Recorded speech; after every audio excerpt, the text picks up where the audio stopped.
just got done interviewing the mayor of Warner Robins, and we talk about all of the important things that as a citizen of the great city of Warner Robins, or maybe you're looking to move here, have to ask. I even made a Facebook post and asked the mayor the juiciest questions, the hard questions, the good questions that us citizens have about a political leader that is literally in charge of a city. You're not going to want to miss this one. Today, I have the honor of interviewing Mayor Patrick. She just won the recent election over here in Warner Robins, and I wanted to have this video just for the population of Warner Robins, or maybe that you live outside of Warner Robins and you're thinking about calling Warner Robins home. I thought it'd be so cool to be able to introduce you to the mayor of Warner Robins, the lady that's in charge of making sure that our society actually runs smoothly. There's a lot of behind the scenes stuff that we just don't understand that goes on. Just like yourself, take a second, think about it. You live in a city that's operated and ran by the political leaders that you vote into power, okay? And I know there's some big words and all that kind of stuff, but I'm hoping today that we can have a conversation about who she is, what she does for the city, and all of the great benefits that it can be for you that are living in Warner Robins, or maybe you're thinking about moving to the local Middle Georgia area and you want to call Warner Robins your home. But let's get started. Mayor Patrick, when it comes down to it, tell me a little bit about yourself. Why don't we just start there? Okay, well... go from the beginning, because I feel like for you to be a mayor of Warner Robins, I don't think people really understand that. That's a huge title. What was the childhood like that got you to the position where you were? Were there like influences in your life when you were young? Were there certain experiences? Absolutely. So I am a proud Air Force brat. Yeah. That means, yes, I'm from Warner Robins, but I had some other stops on the journey. Yeah. My dad is my hero. He is the one I wanted to be like when I was a little girl. Yeah. I wanted to be like my dad. I wanted to be in the military. I wanted to serve our country at that level at a very young age. I lived West Coast, Southern California for 7 years. Yeah. I lived overseas for 5 years in Terceira, Azores, Portugal. Oh, wow. And then we moved here to Georgia. But both sides of my family, my mom's side and my dad's side, they're both from South Georgia. Okay. So I am a Georgia girl through and through. There we go. Though my accent, the way that I speak, people kind of say, you're not from around here, because I pull in Southern California. I pull in, a mixture of different types of dialect just from being a military child. I like it. What age were you when you moved to Middle Georgia and Warner Robins? So I moved here in 6th grade. Okay. Yeah. So you've been here for a long time. Yes. Okay. This is my home. All of middle school and up is here in Warner Robins. And hopefully this isn't too personal. What was that experience like, hopping from new area to new area? Because I know it's hard to make friends. It's hard to stay established. And then as of 6th grade, you guys really were able to be established here. I enjoyed moving a little bit while I was younger. Yeah. We've always had fun everywhere we've ever lived. And coming to Warner Robins was more of the shocker for my brothers and I. Yeah. Because we didn't have that environment where kids can be kids and have fun. Yeah. Every weekend we were doing something so fun, to coming to a place that it's great for families. Yeah. But back then, I didn't have that rec department experience I grew up with on the base. And kids get to go into a movie theater by themselves on the base. Yeah. And the bowling alley by ourselves. It was just different to go from that smaller little shell we were in. Yeah. To the bigger city of Warner Robins. As a child, he was used to having a playground basically every weekend. Yeah. Which I think that's wild. So my wife is born and raised in Warner Robins. I grew up in Ohio, joined the military in 2016. I got stationed at Fort Benning, which is over in Columbus. And I just met a beautiful girl from Warner Robins, born and raised, homeschooler. Awesome. And I remember just hearing stories because her dad worked on the Air Force Base for almost 50 years. And back this road right out here, Watson, used to be a dirt road when he was growing up and all that kind of stuff. So it's just so crazy to hear those stories of how much the city has grown and changed. Now, what are we at? 87,000 people? Yeah, that's right. So it's really growing. But in 6th grade, and just like you're talking about that, what did those early developmental years look like to go from I'm in 6th grade in Warner Robins to graduating to becoming mayor? I know that's really deep and there's a lot of information that goes into that, but could you answer that for me? Absolutely. I'd love to answer that, but I have to start by saying thank you for your service and your sacrifice to our country. Best job I ever had. Awesome. And my dad's first duty station, when he joined the Air Force after graduating high school was Robins Air Force Base. Yeah. So he was here in 81. Wow. Yes. Throwing it back. And then he gets to come back here and settle down. First station and last station was right here. How cool is that? So that's pretty cool. And for my journey, I'll say when I moved to Warner Robins as a sixth grader, I was very shy. I yearned to be around people, but I was not the one who's going to raise her voice and say anything. And if I said hi, it was going to be very quiet, little whimper. And I went into a situation here where it wasn't as diverse as it was the other places I've lived. When I was at my school, the school that I was zoned for, I was shy. The kids sometimes were mean because the middle school kids are just mean sometimes, right? Everybody's just getting the hormones going and they don't know how to be polite. It was different. So for me to go from a sixth grader in a new environment, unsure of myself, unsure of my life, and wanting to be accepted by my new classmates, to going into high school, learning to have a voice, learning to make even more friends than I learned to make by the time I was in 8th grade, and wanting to start my journey into being an attorney, to now being an adult, going through my profession, living in a couple of different places, and coming back home to see the woman that I've grown into.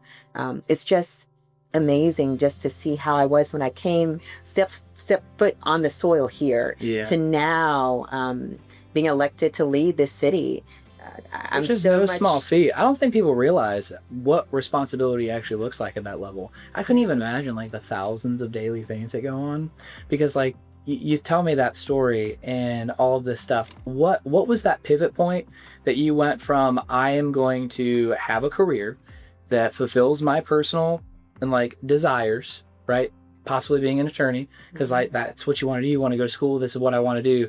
To having the selfless, I am going to be elected by the people and do the hard thing. Because I don't think people realize that politics, it's not like, hey, I want to be in charge. It's I am doing the hard thing to lead our country in a direction that I believe is the best for the people, and to do that. Because how many different decisions do you have to make a day, and how many people do you have to keep happy? Yeah, I mean, you hit it right on the head. When you do a position like this, when you already have a career that's being very nice to you, my career was very kind to me, to leave that career to go into public service full time. That took passion, that took motivation, and my ability to see a bigger picture. One of the reasons that motivated me to try to be in this office was that I wanted to live in a city. That I want it to be my forever home. How cool is that? And when you move around a bit, you see the big cities. I mean, I've worked in DC, I've worked in Atlanta, and then when I was in school, a lot of my classmates said, I'm never coming back here. It's boring. We hear that here. But I came back and I chose to make this my forever home. But I needed it to look like something that would be my forever home first. Yeah. So that was one of the motivations that made me want to run for this position. I love that. And I'm not to like put other places down, but I've been traveling a lot recently, and like went to Southwest Florida for a Christian conference. I loved it. And Michigan, and I grew up in Ohio, and we went out to Arizona not too long ago. There is no place like Middle Georgia. And I'm not just saying that because my YouTube channel is called Live in Middle Georgia, I swear. But like, how is it that we live in an area where you can like have a full-blown conversation with the person that takes your order at fast food or a gas station, or make a friend at a Walmart, while you go to other places, and again, I'm trying to put them down, people just are so friendly here. And like, even if this area, Middle Georgia, isn't the prettiest, or it's not mountains, it's not the beach, all that kind of stuff, like, why is it just such a good place to live, and why are people so kind? I hope that's not like too big of a question, but like, do you feel that? Absolutely. Especially with you traveling? I feel it, and it's absolutely true. Our nature is more geared towards kindness here. Yeah. Yes, sir. Yes, ma'am. Hold the door open. Yes, that's a huge thing. If you live somewhere like when I was working in DC, living in Baltimore, it was a huge culture shock, because you'll go into a store and the door will close like this close to your face. You will make eye contact with someone walking down a sidewalk, and they will look at you like, why are you looking at me? We have a problem now. Meet me in the parking lot. Yeah. But here it's just it's just human nature to Yeah. be kind and say hello and make conversation and make connections and build relationships. And that is who we are. And I love that about Warner Robins, to be in a city like this in the center of everything. Yes, no, we don't have beaches, no, we don't have mountains, but we're like 2 hours away from anything we could want. Everything. So jumping on a plane is easy. So having your space where, you know, it's kind, it's friendly. We're a larger city now, but we have a small city heart. And I really do value that character of our city. But still being able to go wherever we want to go pretty quickly without all the hustle and bustle and traffic and headaches and migraines from the long commutes. You don't have to worry about that here. But if we choose to, we can experience it for a weekend. Absolutely. What would you say your favorite part about Warner Robins is? My favorite part is more the culture of it. Yeah, me too.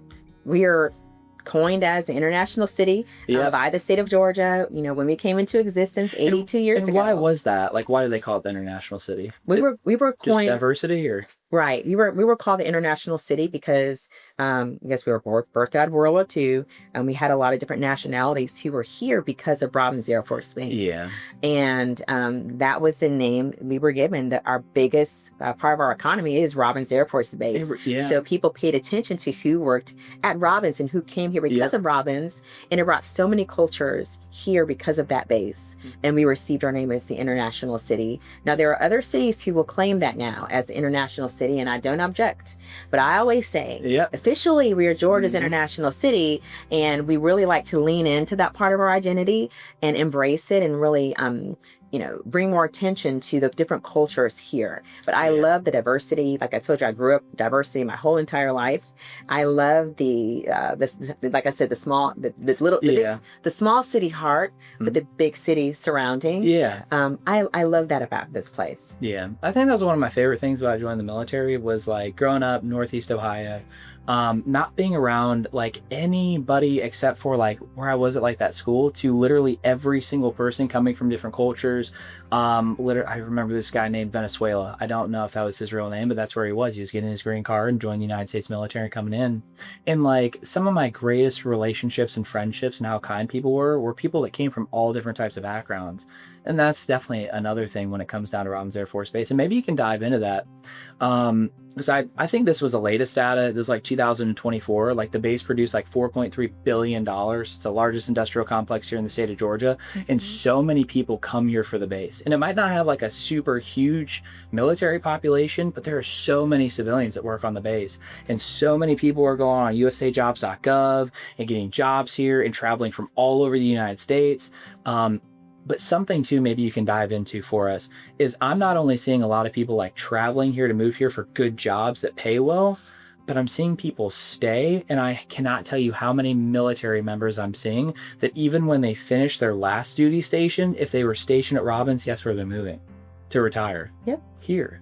And with that being said, how does somebody get involved in local government? Because yes, as school children, we learn the Bill of Rights and the Constitution and the Declaration of Independence, but I feel like as we get older, like we just watch TV and watch people bicker on the internet and fight each other instead of like actually doing something. You know what I mean? Like, is it coming to city council meetings? Is there resources that you would recommend? Does Jeremy have something online? I know he has beautiful packets, so when people move here, if you need one, I got some. Jeremy does some cool stuff. You have the coolest stickers. Thank you. Coolest stickers. But like, how does a citizen, let's say Warner Robins, get involved in the local government to actually like help it, if that makes sense? That's a really great question. We love to see community members want to be a part of the things that we're doing here in the city. We have different options if you want to get on a board. We love people to get interest in joining one of our boards. Our boards are the ones that are really those think tanks coming together, brainstorming different options for our city, presenting information to council and I, so that we can make decisions based on what they've provided us. That's extremely important because the government is for the people, by the people, not just the elected people, right? So the more interest we have from a variety of generations, the variety of different backgrounds, it gives us a better random sampling of what our entire city would like.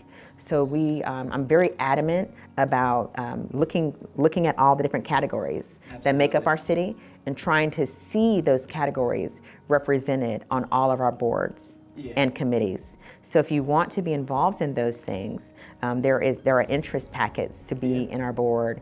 You may not even know all the boards that we have. Most people don't. I didn't until I was here. So you just put down the different things that are your passion, that you're interested in, or what your career has led you to do on the interest form. And then from that, we can say, oh, this person would probably like to be on a board such as this. We communicate back. Then you're exposed to the different boards that match from your profile. And then we move forward with trying to get you appointed and approved. That's wild. I think that's so cool. Maybe we can have like a little education one-on-one segment real quick. Yeah. This is so simple. I'm just a firm believer that we just are an uneducated society. Okay, we know a lot about a little, and now that like AI and all this other stuff, we swipe on our phones all day long. I feel like information has just like never been so thin or not available. A political leader in the United States, right? We vote for them for what reason? Could you fill that in? Because I feel like we watch so many things that happen on politics, and people get all upset, but they don't realize that they have a voice, they can vote, but why do they vote? Yes, another great question. When someone is elected to office, that person's job, number one, is to represent the people for which elected them. They are not there to serve themselves. They are not there to say, well, this is what we need to do because this is what I want to do.